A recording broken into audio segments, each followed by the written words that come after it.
o que eu vou apresentar hoje, eu fiz um título bonito, que é DNA Histórico, uma nova perspectiva para estudos de diversidade, conservação e evolução de anfíbios.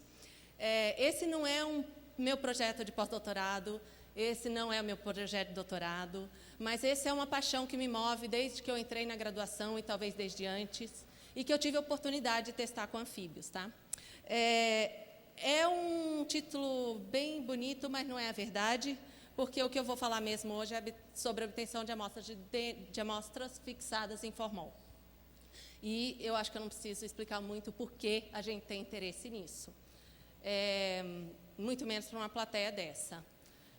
Esse é um projeto, sim, que eu tenho uma paixão desde sempre, mas não é um projeto que a gente faz sozinho, então normalmente eu colocaria esse slide no final, mas eu gostaria de começar agradecendo aos meus colaboradores diretos, que são indispensáveis para um projeto desse tamanho, e tem muito mais gente envolvida do que isso. E eu gostaria de começar falando um pouco sobre a importância de coleções biológicas. A gente tem, por mais de 3 séculos, guardado informação de indivíduos em coleções biológicas. Aqui eu não tenho dúvida que cada um de vocês sabe a importância da gente ter esse material armazenado em coleções. E é um material de valor inestimável e insubstituível, apesar dos nossos governantes não considerarem isso. Mas por que coleções biológicas têm toda essa importância para a gente? Eu estou aqui citando algumas das coisas que talvez tenha mais a ver com o meu interesse, mas são os museus, as coleções biológicas, que têm potencial enorme de conectar ciência e sociedade. Eles documentam mudanças da biodiversidade ao longo dos séculos, fornecem informação geográfica, morfológica e de história natural, fornecem informação para construções dos padrões e processos evolutivos ao longo do tempo e do espaço, que é um tema que me interessa bastante. Também são importantes repositórios de dados genéticos. Eles podem solucionar problemas de taxonomia sistemática, a gente não tem dúvida disso, elucidar histórias evolutivas de espécies e grupos, podem prover informação útil para estudos de conservação e manejo, os dados genéticos, também podem ser úteis em formações de bancos de dados, como bancos de DNA ambiental. A coleta do material para estudo genético, a gente sabe que começou a ser feito mais recentemente de forma apropriada para eu acessar o DNA, depois da década de 90, provavelmente com os avanços de PCR e sequenciamento, que a gente viu o potencial do uso dessa informação para responder perguntas evolutivas, né? Mas a gente também sabe que o material que não foi armazenado, já vi que tem um negócio errado ali, mas não tem problema. Não foi armazenado de forma adequada para eu conseguir obter a informação genética, tem um DNA que vai se degradando. Tá? Então, existe um interesse em desenvolver métodos para extrair e sequenciar DNA degradado. E quando eu penso nisso, é muito claro que eu penso em coleções herpetológicas e ictiológicas, porque o material é, em grande parte, armazenado em via úmida, o que piora a qualidade do material. Então, eles são, em geral, fixados em formaldeído e mantidas em etanol, por exemplo. O formaldeído foi descoberto acidentalmente como um ótimo fixador no final de 1893, por favor. O formol tem um problema, porque ele altera a estrutura do DNA, inibindo as técnicas, justamente, de PCR e sequenciamento. Quando eu penso em coleções ictiológicas, eu imagino que tem uma importância ainda maior, porque tem espécies que são conhecidas apenas dos indivíduos que estão armazenados em coleções ou que a gente não consegue mais encontrar na natureza, né? Isso é verdade quando eu penso em anfíbios e répteis, também é verdade para coleções de peixe. E muitas vezes a única informação disponível que eu tenho é a que vai estar no material fixado. E aqui vem a nossa maior motivação, o desafio, como acessar essa informação. Deixa eu ver um golinho. E dentro desse contexto de tentar acessar essa informação, eu acho que o mais importante é a gente tentar identificar os obstáculos que a gente tem para acessar esse DNA. E o que a gente fez como projeto foi começar revisando a literatura. DNA degradado, o uso de DNA degradado não é uma ideia nova, a gente tem vários trabalhos envolvendo Ancient DNA, então o que a gente foi revisar a literatura envolvendo DNA antigo, que são aqueles DNAs dos bichos menos interessantes, como homens, mamutes ou coisas assim, e entender o porquê degrada o DNA, por que eu não consigo acessar, né? Então, depois da gente fazer uma revisão na literatura, a gente identifica os principais problemas, os principais obstáculos para obter esse DNA. O principal deles, sem dúvida, é danos de DNA. E que a gente tem uma coisa natural, o pós-mortem, a hidrólise é o principal inimigo do DNA. Então, a gente tem danos que envolvem a quebra da dupla fita, que pode ser por atividade nuclear, degradação de micro-organismos, calor, química. A gente tem erros de codificação por hidrólise, tá? A gente tem ações de bloqueio de codificação por oxidação e a gente tem danos de DNA, porque a gente chama de DNA cross-link ou DNA proteína cross-link, que é onde a gente tem a ação do formol, que interagindo com a molécula, impedindo da gente acessar e destruindo algumas informações que estão ali. O segundo ponto que eu acho que é essencial, o principal obstáculo para a gente obter esse DNA antigo são os potenciais fontes de contaminação. A maior possibilidade de contaminação de um DNA antigo é um DNA moderno. E se as espécies são muito próximas, a gente não consegue separar disso, né? Então, a gente tem várias fontes de contaminação, que inclui DNA moderno não degradado de espécies próximas. DNA humano sempre tem, DNA de bactéria, inibidores, e o que nos leva a pensar que é necessário um ambiente super limpo para tratar esse tipo de material. E depois tem uma parte que é in silico, uma parte de informação de verdade, que é como eu faço para recuperar esse tipo de DNA, que é em fragmentos muito pequenininhos e quebrados pelo que eu vinha mostrando. E desde os anos 2000, a gente tem um avanço tecnológico, que eu acho que é um salto tecnológico para a gente usar DNA como fonte de informação genética, que é o uso dos sequenciadores de nova geração, porque eles são justamente pensados em sequenciar, pelo menos essa série Illumina, claro que tem outras coisas, é pensado em trabalhar com fragmentos bem curtos. Então, passou a ser uma vantagem, uma possibilidade da gente trabalhar. E, claro, tem um mundo todo de ferramentas bioinformáticas conhecidas, novas ou adaptações que a gente tem que fazer para recuperar esse DNA endógeno.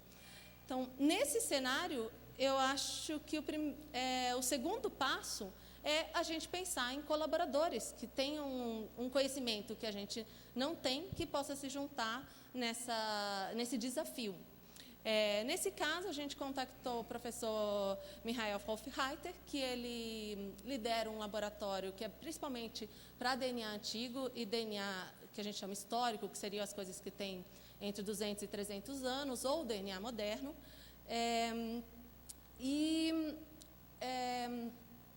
Resolvemos ir trabalhar lá, essa sou eu, num laboratório, num ambiente completamente limpo, na Universidade de Potsdam.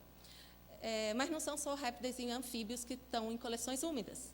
Então, o passo seguinte nosso foi criar um grupo. No momento que eu estava na Alemanha, tem um pessoal que estava em Munique tentando tirar DNA de peixes. Então, a gente resolveu que seria super interessante fazer um grupo, um esforço conjunto para tentar melhorar os protocolos para a obtenção desses DNAs de formol. Então, nos juntamos com o grupo do professor Nicholas Straub. E criamos o nosso grupo de Archival DNA, que vai ser um nome que vocês vão ver, provavelmente, mais comumente daqui para frente, que a gente está reduzindo como ArcDNA, que vem de arca, vem de arquivos, vem de informações biológicas de museus, não de materiais paleontológicos ou arqueológicos, mas de material recente que sofre os mesmos danos de DNA do nosso material antigo. E a gente fez um delineamento experimental, então, em conjunto, para tentar recuperar esses dados, que foi um delineamento com apenas alguns passos, né, que não parece, mas que a gente se preocupasse com a obtenção do material nas coleções, que a gente se preocupasse com evitar a contaminação e melhorar todos os pipelines, as informações para tentar obter esse nosso DNA. Então, eu vou falar um pouquinho o que a gente fez, só para dar uma ideia de vocês como funciona, de quais são os passos, que não é trivial a gente obter esse DNA, e que a gente considerou cada um desses passos do nosso protocolo cuidadosamente pensando em materiais de coleção, material tipo, material que é de difícil acesso, ou que eu tenho um único indivíduo pequenininho e que a gente precisa obter uma informação genética disso. Então, nosso desenho amostral começou com algumas poucas espécies, mas na hora que a gente juntou os dados, tanto das coleções ictiológicas como de répteis e anfíbios, a gente selecionou 59 espécimes, que a gente não sabe nada de fato da história na coleção delas, representando todos esses grupos. A gente trabalhou com diferentes tecidos, incluindo músculo esquelético, músculo abdominal, fígado, vísceras, olhos, o que foi possível a gente acessar do material. E a gente trabalhou com diferentes quantidades de DNA, mas sempre quantidades muito baixas, desculpa, DNA não, de tecido, mas sempre quantidades muito baixas, para que a gente não tivesse uma danificação de qualquer tipo de material. Então, foram obtidos de diferentes coleções do mundo, diferentes idades, que a gente não sabe o histórico de fixação, e a gente usou basicamente métodos muito simples para colher esse material, mas eu queria chamar a atenção ao método de equipamento de biópsia, em que eu simplesmente encostei o equipamento de biópsia no meu exemplar, eu tirei uma amostra interna de músculo e você não vê nenhuma danificação no exemplar. Tá? E são quantidades muito pequenas de tecido. A segunda etapa foi ir para o laboratório e escolher alguns métodos de extrações que pensasse na qualidade daquele DNA. Então, a gente fez, basicamente, adaptações de protocolo, pensando nas últimas otimizações, principalmente para obtenção de DNA antigo e com algumas pequenas modificações. Tá? E esse protocolo, a ideia é sempre lembrar que eu tenho fragmentos muito pequenos, eu quero de alguma forma precipitar eles. Então, a gente usou um protocolo que é muito simples. A segunda etapa disso foi pensar como a gente vai sequenciar esse material, se a gente tem dificuldade de fazer uma PCR. Então, não inclui a PCR tradicional, ancorando primers. Eu estou interessada em qualquer informação nuclear ou mitocondrial que venha daquele bicho. Eu só quero ter DNA endógeno, a princípio. Só quero garantir que eu consiga. E a gente foi atrás de alguns protocolos que sugerissem uma forma de resolver isso. Uma forma de resolver isso é a gente usar bibliotecas de DNA para o sequenciamento no equipamento Illumina. E a gente achou alguns artigos super interessantes em que falava, olha, usar a técnica de Double Stranded Method é melhor porque eu consigo garantir que eu vou ter fragmentos maiores incorporados na minha biblioteca. Mas, com esse gráfico, a gente, pensando que nosso DNA é pequeno, a gente disse, olha que legal, a gente pode usar uma técnica de Single Stranded Method e garantir que os fragmentos pequenos vão ser privilegiados na nossa construção de biblioteca. E quando eu falo uma construção de biblioteca, ela envolveu alguns passos que eu acho que são chaves nesse protocolo. E o primeiro dele foi considerar os problemas de dano de DNA. Então, a gente usou enzimas conhecidas na literatura, extraídas de bactérias, que corrigem danos de DNA. Ou seja, eles identificam alguma coisa que não parece um ATCOG e cortam naquela posição. Então, eu tirei aquele dano do DNA, mas eu fiquei com pedacinhos menores, né? Mas já eram pequenos mesmos, então a gente achou que isso não seria um problema. Não é a gente, obviamente, modificações de protocolos já existentes que estavam usando no laboratório do professor Hofreiter e de outros colaboradores, mas a gente adaptou para isso. O segundo passo foi construir a biblioteca, que eu vou só mostrar rapidinho como é a ideia, mas uma vez que a gente não tem PCR, eu acho que a maioria da gente é acostumado com a ideia de amplificar um fragmento e sequenciar. Aqui eu não vou amplificar a priori o fragmento, eu vou grudar. Uma vez que eu cortei, vou voltar aqui, eu tinha corrigido, vamos dizer, a maioria dos erros, E eu vou, cada fragmento simples fita desse daqui, do DNA, que agora está livre, eu grudei num adaptador usando enzimas. Esse adaptador foi grudado numa bola magnética, que foi grudada numa bead. Eu amplifiquei usando um primer que conhece esse fragmento, não conhece nada do meu DNA, só que eu precisava conhecer o outro lado do DNA também, então a gente gruda um outro adaptador do outro lado. Essa é uma construção tradicional de Illumina, sem nenhum segredo. Depois, eu identifiquei cada uma das minhas amostras com os primers de Illumina e uma sequência que a gente chama de DNA barcode, para poder, em sílico, no computador, separar essas sequências. Depois, com os dados brutos, então não vou olhar cromatogramas. Tem um passo importante aqui, que foi eu verificar, através de PCR quantitativo, qual é a qualidade dessa biblioteca, para eu poder estimar se tinha realmente o DNA endógeno, ou se eu não tinha grudado absolutamente nada no meio daqueles meus 2 adaptadores. Depois disso, o que a gente fez foi realmente tentar modificar e melhorar toda a parte computacional para conseguir obter esses pedaços pequenininhos. E, uma vez feito isso, a gente tomava a decisão do que ia fazer. Se a gente realmente avaliava o sequenciamento inicial, se a gente tivesse lá um DNA que parecesse do meu organismo de interesse, eu tomava a decisão se eu ia sequenciar mais e tentar obter, por exemplo, fragmentos mitocondriais, ou se eu ia partir para uma técnica que a gente chama de captura, onde eu escolho um marcador de interesse, eu sintetizo ele artificialmente, ou eu crio uma biblioteca baseada num DNA moderno e tento capturar a informação que eu tenho interesse. Eu vou voltar a falar disso um pouquinho mais para frente. Seguindo isso, a gente fez várias análises. Obviamente, eu não vou mostrar nada que está nesse gráfico, mas vou botar algumas informações que eu achei são super pertinentes para esse protocolo. Eu acho que uma coisa meio óbvia que a gente tem é que a gente tem uma correlação invertida entre o nível de contaminação e a quantidade de DNA do meu indivíduo de interesse. Então, quanto mais contaminações, menos DNA endógeno. Então, faz, sim, muito sentido a gente trabalhar num ambiente limpo. Eu acho que a segunda informação que é interessante é que, mesmo antes da sequência, eu já consigo avaliar a qualidade da minha biblioteca para decidir se eu vou sequenciar ou não. E eu tenho um pouquinho de correlação, que isso quer dizer, a concentração da biblioteca é uma correlação positiva com a quantidade de DNA do meu indivíduo.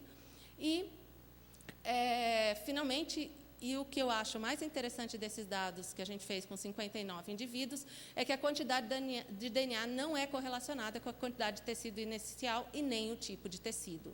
Então, se a gente tem um espécime que a gente quer desvendar a história dele, tentar fazer um trabalho de identificação taxonômica de um tipo, eu posso tentar acessar esse material. Não sei se vai funcionar, mas não importa o tamanho do tecido, eu não preciso de uma perna inteira de sapo para fazer esse protocolo. Eu preciso de quantidades menores do que 1 milímetro de tecido, só para ter uma ideia quantitativa. É menos do que a gente usa para a extração de DNA moderno, tá, gente? E eu considero que a ideia da gente usar equipamentos de biópsia pode ser super interessante para acessar espécimes importantes de coleção. Só, então, um resumo do que foi os dados desse projeto. Das 59 amostras analisadas, nós recuperamos DNA endógenos para absolutamente todas elas, o que eu considero um sucesso bem grande na nossa técnica. Todas apresentaram altos índices de contaminação de bactérias e humanos, que isso a gente não consegue retirar no método de extração, mas é muito fácil da gente separar no método computacional. Então, não é algo que impede o nosso trabalho com essas amostras. E todas as amostras eu tive alguma informação que pudesse ser usada. Algumas foram sequências muito pequenas de regiões conservadas, que eu não tenho informação evolutiva que eu possa usar. Então, algumas amostras podem não funcionar para eu responder problemas de sistemática, por exemplo, eu alocar dentro de uma árvore. Mas a gente tem que pensar como resolver esses problemas se a gente conseguir recuperar DNA. E vai ter amostras, eu acho, certamente, que não tem DNA, mas a mensagem é: não vamos deixar de testar, porque a nossa sensação é que não tem nenhuma correlação com o espécime, nem com a idade, nem com o tipo de tecido, tá? E grande parte das amostras, na verdade, a gente tiver alguma informação, pelo menos de DNA mitocondrial, que era uma coisa que eu conseguia avaliar, que tem genomas mais disponíveis, tem maior número de genomas disponíveis, e que sim, que tem importantes informações filogenéticas, o que foi super legal. E aí, só para falar para vocês, esse protocolo a gente logo vai submeter, eu espero que possa ser usado em breve. Mas vocês não vieram aqui só para ver a parte metodológica, então vamos ver se realmente funciona. Eu escolhi um estudo de caso, a gente sabe que muitas espécies estão desaparecidas na natureza. Tem um exemplo aqui da região da Serra dos Órgãos do Parque Nacional do Itatiaia, que a gente sabe que pelo menos 8 espécies estão desaparecidas. A gente selecionou 2 espécies que ocorrem nessa região para tentar obter o DNA das espécies. Parateumatobius luteis. Então, são 2 espécies de Parateumatobius, e vocês que devem ter visto a palestra do Tadeu, a parte do doutorado dele, foi uma das coisas que a gente escolheu, era um sistema que a gente conhecesse muito bem para poder testar. Então, a família Parateumatobiini tem 4 gêneros. Desses Parateumatobius tem 6 espécies, sendo 2 que a gente não tem material de tecido. Parateumatobius luteis não é coletada desde 1978. Mantiqueira foi descrita da série tipo e tem um registro de 2010 que não coletaram DNA. E isso daqui não é certo. Mas a gente tinha uma pergunta. E dentro dessa subfamília, a gente também tem uma espécie sumida no gênero Crossodactyloides, tá? Então, a gente tinha um gênero com 6 espécies, 4 espécies conhecidas, 2 sumidas. Disse, bom, parece um bom modelo para testar. Então, a nossa pergunta é onde cai luteis e onde cai mantiqueira nesse sistema. Então, fui para o laboratório. A gente pegou o tecido de um exemplar de cada espécie, seguimos aquele protocolo que vocês já conhecem, fizemos análises e, nesse caso, a gente resolveu fazer uma captura do DNA mitocondrial. Nossa árvore é baseada a gente já tinha informação genética para todas as espécies que poderiam ser comparadas nessa árvore, então, e eram baseadas em marcadores de 12-16S, já conhecido na literatura. Eu disse, ótimo, vamos tentar esses fragmentos. Só que não é trivial fazer sondas para você DNA mitocondrial. Então, um passo que a gente teve que fazer aqui foi criar uma molécula de DNA mitocondrial para poder usar ela para pescar o DNA das minhas espécies antigas, né? Então, o que eu fiz foi desenvolver primers, escolher espécies dentro dessa família que eu pudesse amplificar. Eu decidi amplificar o DNA mitocondrial em 2 fragmentos, e a ideia era, vamos tentar ver se a gente consegue pegar pelo menos algum gene mitocondrial que a gente possa usar na nossa filogenia. Com o mitocondrial, com esses fragmentos de mitocondrial, eu criei uma sonda artificial, e a gente foi para um processo que chama de captura, onde, basicamente, eu vou hibridizar ou tentar pegar, baseado em temperatura, coisas que sejam semelhantes entre minha sonda e meu espécime de interesse, tá? Se alguém tiver curiosidade sobre isso, pode falar comigo quando quiser. Então, a gente fez toda a parte de análise, fez a montagem de genoma mitocondrial, rodou uma inferência filogenética, e aqui a gente tem os resultados preliminares. Por favor, é preliminar, não divulguem. Mas a gente já está trabalhando nesse sistema. E o que a gente encontrou, que é super legal, é que Parateumatobius luteis é uma espécie irmã de todos os outros Parateumatobius. Nós recuperamos mais do que 5.000 pares de base para esse... Legal. Mais do que 5.000 pares de base, então, para o DNA mitocondrial total de Parateumatobius luteis e mantiqueira, e a parte mais legal disso é que eu tenho 12 e 16S completos para essas espécies. Então, a gente também descobriu que Parateumatobi mantiqueira é espécie irmã de Parateumatobi piranga. Claro que é subamostrado aqui, gente, mas para ter uma ideia, e faz todo sentido dentro do nosso conhecimento sobre o grupo. Então, foi muito legal e eu acho que a gente está no caminho certo para conseguir começar a acessar o material dessas coleções. Mas eu só vou botar um último slide aqui, porque eu fiquei pensando que, bom, você conseguiu. Agora a gente vai sequenciar todas as coleções biológicas? Meu sentimento ainda nesse momento eu acho que não, porque o valor estimado por cada indivíduo ainda é bastante alto. Então, seguindo tudo que eu precisei fazer, o tempo levado, a gente tem uma estimativa de mais ou menos $800 por indivíduo para obter esse material. Mas $800, se você pensar, não é tanto se a gente paga $600 numa placa de sequenciamento Sanger ida e volta. Então, a gente pode pesar. Acho que vale a pena quando a gente tem uma pergunta boa para responder.